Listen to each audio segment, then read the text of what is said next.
You want to think clearly, but your mind is noisy. Thoughts race, repeat, and interrupt. You can't hold on to a single thought long enough to make sense of it.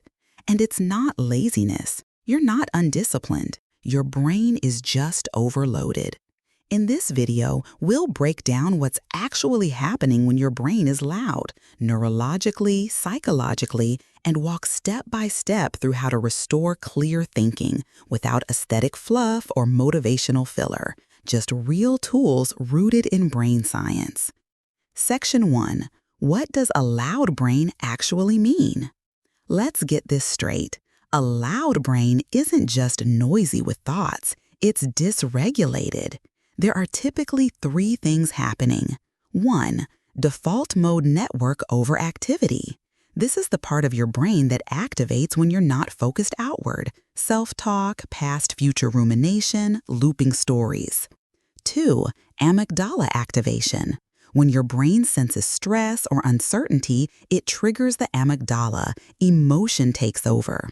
3. Prefrontal cortex underactivation. This is the rational part that plans, filters, and prioritizes. It goes offline under stress or mental overload. The result? You feel scattered, flooded, unable to think sequentially.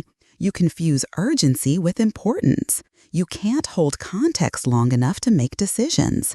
This isn't a mindset issue. It's a functional bandwidth issue. Section 2. Why thinking harder doesn't work. Here's the mistake most people make. I just need to push through, think harder, focus more.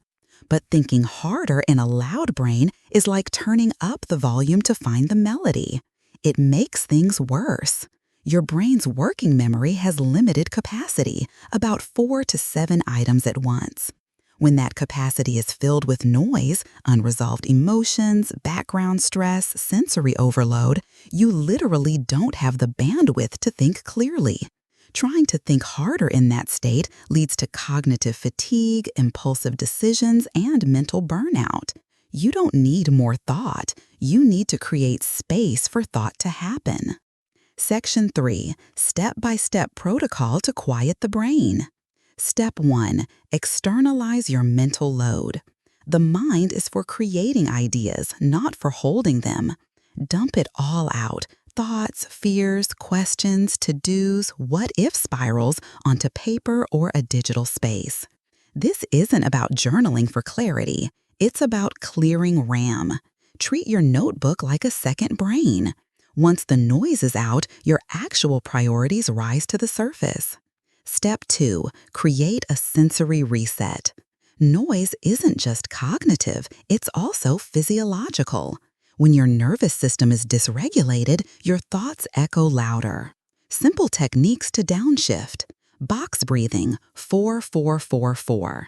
Inhale, hold, exhale, hold, all for 4 seconds. Cold exposure, splash cold water or hold something cold. Tactile grounding, touch textured objects or press your feet into the ground with awareness. These techniques activate your parasympathetic system, the body's natural brake, and reset your signal-to-noise ratio. You're not just calming down, you're shifting your brain into a state that supports clarity. Step 3. Limit inputs ruthlessly. The modern brain is overstimulated. Notifications, noise, open tabs, multitasking, all this inflames the mind. Start by reducing. Visual clutter, clean workspace, minimal UI. Auditory clutter, noise canceling when possible. Digital clutter, close background apps, batch check messages. Think of your brain like a bandwidth-limited device. Every ping costs you clarity. Silence is not a luxury. It's a precondition for original thought. Step 4. Appoint a time to think. Thinking happens best within boundaries. Pick a time to think about what's bothering you. Literally, at 7:30 p.m., I'll sit down and figure this out. Not before, not after. Outside of that window, if your brain tries to revisit it, tell yourself, not now. We already have a time for this. This reduces cognitive leakage and trains your mind to respect attention boundaries. Step 5. Use cognitive filters. Once you've cleared space, thoughts will still arise. That's normal. Now apply filters before you believe or act on them. Is this true? Is this useful?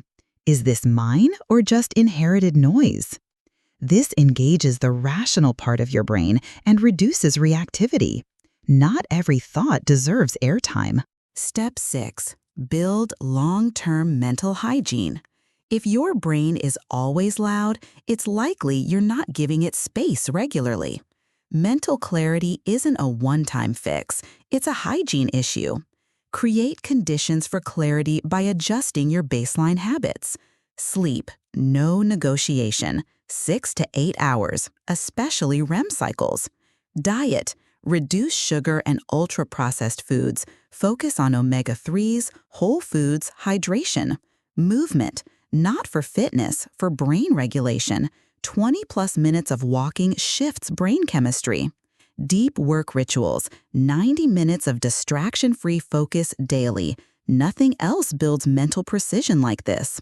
Over time, these compound. Your baseline noise floor drops. Section 4. When you still can't think clearly. Some days will still be messy. That's okay. When clarity fails, default to structure, not willpower. Use a checklist. Ask someone to help sort the problem. Use mind mapping or visual diagrams. Don't try to feel clear. Act in a way that helps you become clear. Eventually, your mind follows your structure. So, the next time your brain feels loud, don't try to outthink it. Don't bully it into silence. Don't shame yourself for spiraling. Instead, externalize the noise, regulate the body, limit your inputs, give your thoughts a container, apply filters, build mental hygiene. Clarity isn't a gift, it's a skill, and now you know how to train it. If this video brought you even a moment of clarity, not just information, but understanding, then this is what we do here.